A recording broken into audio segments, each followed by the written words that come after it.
ರಾಜಣ್ಣ ನಿವಾಸಕ್ಕೆ ಎಸ್ಟಿ ಸಮುದಾಯದ ನಾಯಕರು ದೌಡಾಯಿಸಿದ್ದಾರೆ. ಇನ್ನು ಮೊನ್ನೆಯಿಂದಲೂ ಕೂಡ ರಾಜಣ್ಣ ಬೆಂಬಲಿಗರಿಂದ ಪ್ರತಿಭಟನೆಯನ್ನ ಮಾಡಲಾಗ್ತಾ ಇತ್ತು.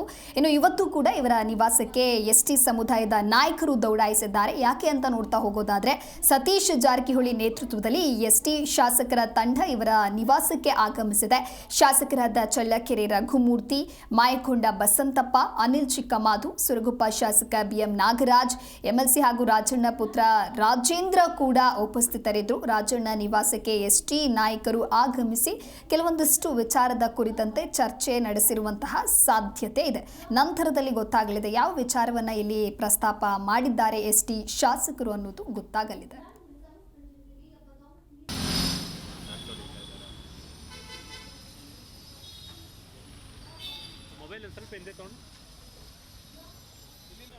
ಇನ್ನು ರಾಜಣ್ಣ ನಿವಾಸಕ್ಕೆ ಈಗಾಗಲೇ ಎಸ್ಟಿ ಸಮುದಾಯದ ನಾಯಕರು ದೌಡಾಯಿಸಿದ್ದಾರೆ. ಯಾರೆಲ್ಲ ಇದ್ದಾರೆ ಅಂತ ನೋಡ್ತಾ ಹೋಗೋದಾದ್ರೆ, ಅನಿಲ್ ಚಿಕ್ಕಮಾದು ಇದ್ದಾರೆ, ಸುರಗುಪ್ಪ ಶಾಸಕ ಬಿಎಂ ನಾಗರಾಜ್, ಎಂಎಲ್ಸಿ ಹಾಗೂ ರಾಜಣ್ಣ ಪುತ್ರ ರಾಜೇಂದ್ರ ಕೂಡ ಉಪಸ್ಥಿತರಿದ್ದಾರೆ. ರಾಜಣ್ಣ ನಿವಾಸಕ್ಕೆ ಆಗಮಿಸಿ ಮಾತುಕತೆಯನ್ನು ನಡೆಸ್ತಾ ಇದ್ದಾರೆ.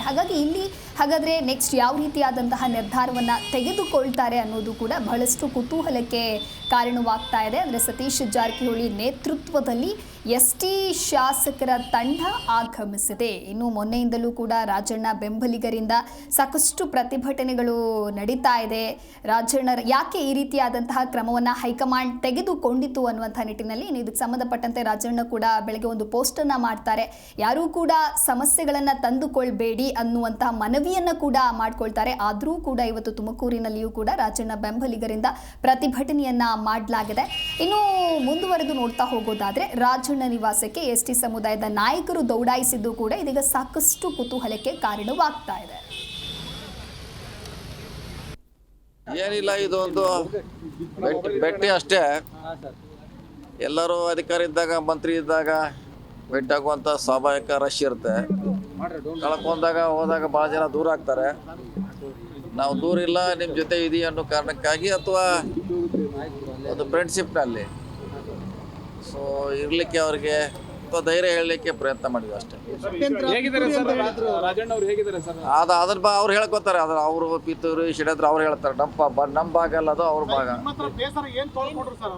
ಬೇಸರ ಏನೇ ಇಲ್ಲ, ಬೇಸರ ಏನೂ ಅಲ್ಲ. 2 ವರ್ಷ ನಾನು ಮಂತ್ರಿಯಾಗಿ ಕೆಲಸ ಮಾಡಿದ್ದೀನಿ. ಮೊನ್ನೆ ಕೂಡ ನಿಮ್ಮ ಮುಂದೆ ಹೇಳಿದಾರಲ್ಲ, ಅದು CM ಮನೆ ಮುಂದೆ 2 ವರ್ಷ ಮಾಡಿದ್ದೀನಿ. ತೃಪ್ತಿ ಇದೆ ನನಗಿನ ಆ ಥರ ಎಲ್ಲ. ಆದರೆ ಡೆಲ್ಲಿಯಲ್ಲಿ ನನ್ನ ಬಗ್ಗೆ ತಪ್ಪು ತಿಳುವಳಿಕೆ ಆಗಿದೆ. ಡೆಲ್ಲಿಗೆ ಹೋಗ್ತೀನಿ, ವರಿಷ್ಠರಿಗೆ ಕನ್ವಿನ್ಸ್ ಮಾಡ್ತೀವಿ ಅಂತ ಮತ್ತೆ ಅದನ್ನ ಹೇಳಿದ್ದಾರೆ.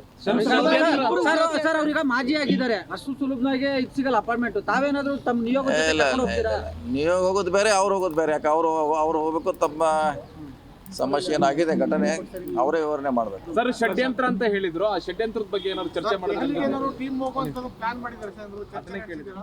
ನಾವು 2 ಮಂತ್ರಿಗಳನ್ನ ಎಷ್ಟಿದೆ ಏನೋ ಡ್ರಾಪ್ ಆಗಿದೆ, ಅವ್ರನ್ನ ಬೇಗ ತುಂಬಲಿಕ್ಕೆ ಒಂದು ನಿಯೋಗ ಹೋಗ್ತಾ ಇದೆ. ಬೇಗ ತುಂಬಬೇಕು, ವಿಳಂಬ ಮಾಡದೆ ಅವೇ ಖಾತೆಗಳನ್ನು ಕೊಡಬೇಕು ಅನ್ನೋ ಡಿಮಾಂಡ್ ಇದೆ.